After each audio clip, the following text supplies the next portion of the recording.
ये है हमारा इन्वर्क्स का 2.5 किलोवाट का इन्वर्टर। सेटिंग करने के लिए देखें आपको इस तरह की कुछ कीज़ इसमें नज़र आ रही होंगी। ये वाली कीज़ काम के लिए होती है कि आप जहाँ पर भी हों अगर आप इसको प्रेस करेंगे तो वापस आ जाएंगे। ये अप के लिए, ये डाउन के लिए और ये सेटिंग के अंदर इन होने के लिए। इसको हम करेंगे लॉन्ग प्रेस, ये हम सेटिंग के अंदर आ गए। सही है, ये 00 आ रहा है। पहले हम इसको, ये आ गई सीरियल नंबर 1 पहली सेटिंग। अब पहली सेटिंग का हम चेंज करने के लिए इसको दोबारा प्रेस करेंगे। अब ये बिलिंग हो रहा है, ये SBU यानी कि solar battery utility. Utility means electricity. दूसरा ऑप्शन इसके अंदर अगर हम जाते हैं तो USB यूटिलिटी सोलर बैटरी। तीसरे ऑप्शन पे हम जाते हैं तो सोलर। तो आपने रखना है SBU यानी कि पहले सोलर का करंट इस्तेमाल करें, फिर बैटरी का करंट इस्तेमाल करें। अगर ये दोनों करंट ना मिलें तो ये यूटिलिटी इलेक्ट्रिक का करंट इस्तेमाल करें। तो SBU नंबर 1 पे आपने रखनी है। सेटिंग नंबर 2, अब ये आप देखें तो यहाँ पर आ रहे हैं एम्पेयर, यानी कि कितने एम्पेयर से बैटरी को चार्ज किया जाए। तो 40 एम्पेयर, 50 एम्पेयर, 60, 70, 80, 90, 100। ये समझ लो आपको अपनी बैटरी के हिसाब से चेंज करना है। मेरे हिसाब से अगर आपके पास कोई 100 एम्पेयर तक की बैटरी है तो उसको 20 एम्पेयर पे करें। 30-40 पे भी कर सकते हैं, लेकिन उस पर करंट बड़ी तेज़ी से आएगा और बैटरी की लाइफ कम होगी। तो कोशिश करें इसको 20 पर ही रखें। हम आ जाते हैं 3 नंबर की सेटिंग के ऊपर। इसी तरह मैं आपको इस सेटिंग के बारे में बताऊं तो पहले इसे एरो को दबाएंगे ताकि UPS आ गया। UPS का मतलब है अर्जेंट पावर सप्लाई। जैसे ही आपका करंट शिफ्ट हो तो फ़ौरन आपको किसी किस्म की फ्लक्चुएशन ना हो और फ़ौरन करंट आ जाए। APL का मतलब ये होता है कि ये आपकी करंट तो मतलब जैसे ही आपका कोई जैसे कोई बैटरी ख़त्म होगी या सोलर ख़त्म होगा या क्या कहते हैं इलेक्ट्रिक पे शिफ्ट होगा, तो उसका ये होगा कि ये आपके पास एक किस्म का समझ लें थोड़ा सा टाइम लेगा, मतलब झटका मारेगा, जिससे कोई आपके अप्लायंसेस वगैरह रीस्टार्ट हो सकते हैं। तो मेरा मशवरा है कि आप इसको UPS पे रखें, अर्जेंट पावर सप्लाई।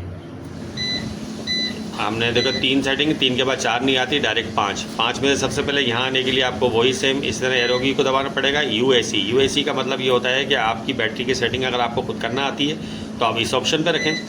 अगर आपके पास FLD पर आप तब रखेंगे जब आपके पास पानी वाली बैटरी है और आपको सेटिंग नहीं आती, तो ये खुद ब खुद आगे की सेटिंगें कर लेगा ऑटो। इसी तरह फिर ये AGN आएगा। AGN का मतलब अगर आपके पास ड्राई बैटरी है तो आप ड्राई बैटरी पे रख लें और सेटिंग खुद ब खुद आ जाएगी। तो मुझको सेटिंग आती है इसलिए मैं इसको UAC पे रखूँगा। आप भी इसको, मेरा मशवरा ये कि UAC पे रख के अपनी सेटिंग खुद करें। अच्छा जी, अब आ जाती बैटरी ऑप्शन नंबर 6 यानी सेटिंग नंबर 6। ये LTD नज़र आ रहा होगा, ये बाय डिफ़ॉल्ट होती है, इसको चेंज करने की ज़रूरत नहीं होती। इसी तरह फिर आ जाएँ 7 में भी आपको जो नज़र आ रहा है ये भी बाय डिफ़ॉल्ट होती है, ऑटो होती है, इसको भी चेंज करने की ज़रूरत नहीं होती। इसी तरह आ जाएँ फिर सेटिंग नंबर 9 में ये इसकी फ्रीक्वेंसी होती है। अब इसको आपको चेंज करने के लिए यहाँ पे देखें ये इस तरह चेंज हो जाएगा। ये 60 भी होती है, फिर 50 होती है। तो ये फ्रीक्वेंसी 50 पे ही रखनी चाहिए, 60 पे मुनासिब नहीं होता। सेटिंग नंबर 10 पे, अच्छा 10 ये बता रहा है आपको 230 यानी कि ये वॉट बता रहा है जो सोलर से आ रहे हैं। इसको भी चेंज करने की ज़रूरत नहीं होती। फिर आ जाएँ 11 के ऊपर। अच्छा 11 नंबर सेटिंग के ऊपर ये भी 20 एम्पेयर सेटिंग बता रहा है। अगर हमने बैटरी पे रखा हुआ है कि 20 एम्पेयर से चार्ज कराना है, तो इसी तरह यूटिलिटी पर भी 20 एम्पेयर से ही चार्ज करवाना है। यानी कि जैसे हम अगर हम बैटरी पे 20 एम्पेयर से सोलर से 20 एम्पेयर पे करवा रहे हैं, तो इसी तरह हमें इलेक्ट्रिक पर भी 20 एम्पेयर से ही कराना है। अब इसी तरह सेटिंग नंबर 12 ये होता है कि हमने बैटरी में कितने एम्पेयर छोड़ने के बाद और बैटरी को डिस्कनेक्ट करवा देना चाहिए। अब इसमें आप ये देखें 12, इस पर आ रहा है 22। मैंने 22 सेटिंग रखी हुई है, लेकिन अगर आप इसको देखें आगे ये 22, 50, 23 इस तरह भी चला जाएगा। तो मेरे हिसाब से आपको इसको 22.0 पे रखना चाहिए, इससे आपकी बैटरी की लाइफ बढ़ती है। अब आ जाएं 13 नंबर की सेटिंग। ये 13 नंबर की सेटिंग ये है कि ये बैटरी को कहाँ तक चार्ज करके और क्या कहते हैं हमारा इन्वर्टर स्टार्ट हो जाए, तो इसलिए ये उस चीज़ की सेटिंग होती है। इसको हम 26 वॉट पे रखेंगे। अगर वैसे आप देखें इसको, मैं अगर इसको आपको दिखाऊं तो ये 26 से ऊपर भी जाएगा, काफ़ी ऊपर तक जा सकता है। लेकिन इससे ये होगा कि सुबह हमारी क्या कहते धूप निकलेगी तो बैटरी जब तक 27-28 पे नहीं जाएगी जब तक हमारा इन्वर्टर ऑन नहीं होगा। तो इसलिए इसको हमने 26 पर ही रखना है। तो इससे होगा जैसे ही बैटरी का वोल्ट हमारे 26 तक आएंगे और हमारी क्या कहते डिस्कनेक्ट हो जाएगी इलेक्ट्रिक और सोलर स्टार्ट हो जाएगा। अच्छा जनाब, 13 के बाद आ जाती है डायरेक्ट 16। अब ये है कि ये इनका अपना इन्वेरेक्स वालों का इशू है, हमारा कोई नहीं है। देखें 13 के बाद डायरेक्ट 16। अब ये 16 ये बताता है कि आपको बैटरियां किस चीज़ से चार्ज करवानी है। OSO का मतलब है कि सबसे पहले ये सबसे पहले कि सिर्फ सोलर से ही चार्ज करेगा।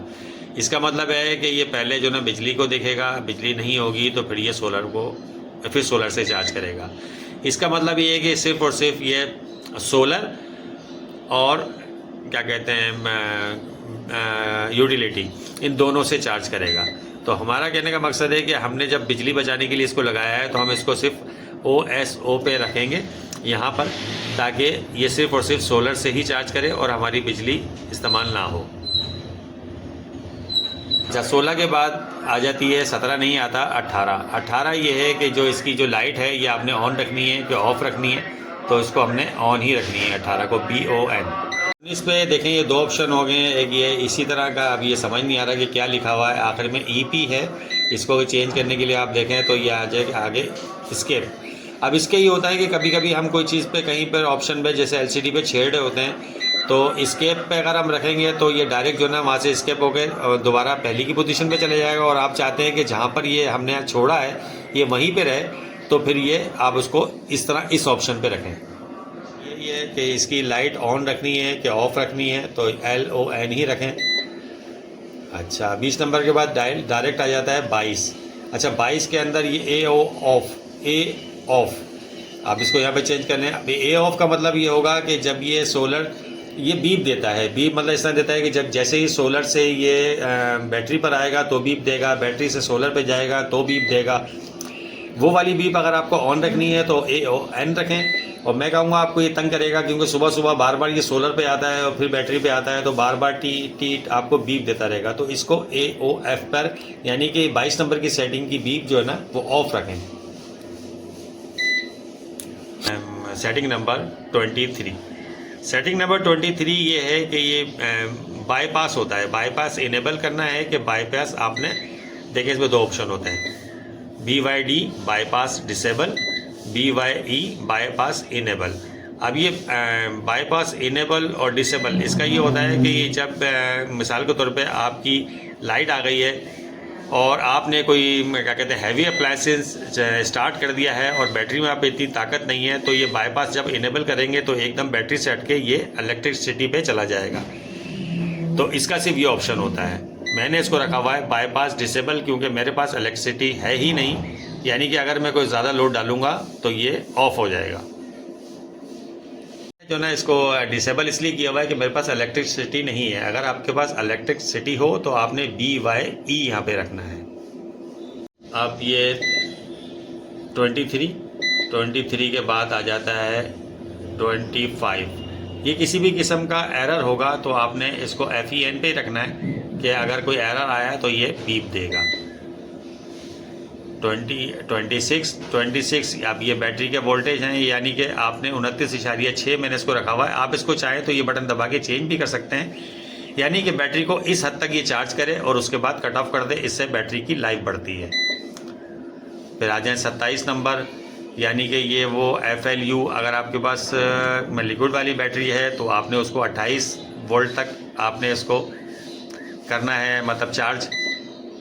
फिर इसी तरह ये अगर आ जाए 29 नंबर COU, ये 21 पॉइंट पर ही रहेगा। आपको बता रहा है कि आपने बैटरी को कितने वोल्ट तक डिस्चार्ज कराना है। तो वैसे आप इसको चाहें तो आप इसको चेंज कर सकते हैं। ये देखें यहाँ पे यूँ भी यहाँ पे चेंज हो भी जाएगा, लेकिन 21.0 बेहतर है कि आपको यहाँ तक डिस्चार्ज करवाना है बैटरी को, ताकि बैटरी में कुछ करंट बाकी रह जाए।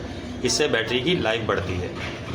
ये 31 नंबर की सेटिंग, ये जब हम ये बाय डिफ़ॉल्ट खुद ब खुद उठाता है, इसको तो चेंज करने की ज़रूरत नहीं है। आपका जो भी आपने जिस तरह की सेटिंग मैंने बताई उस तरह अगर आप करते आ रहे हैं तो जहाँ पर ये जो भी पॉइंट हो आप इसको रहने दीजिएगा, ये इसने बाय डिफ़ॉल्ट उठाए हुए हैं।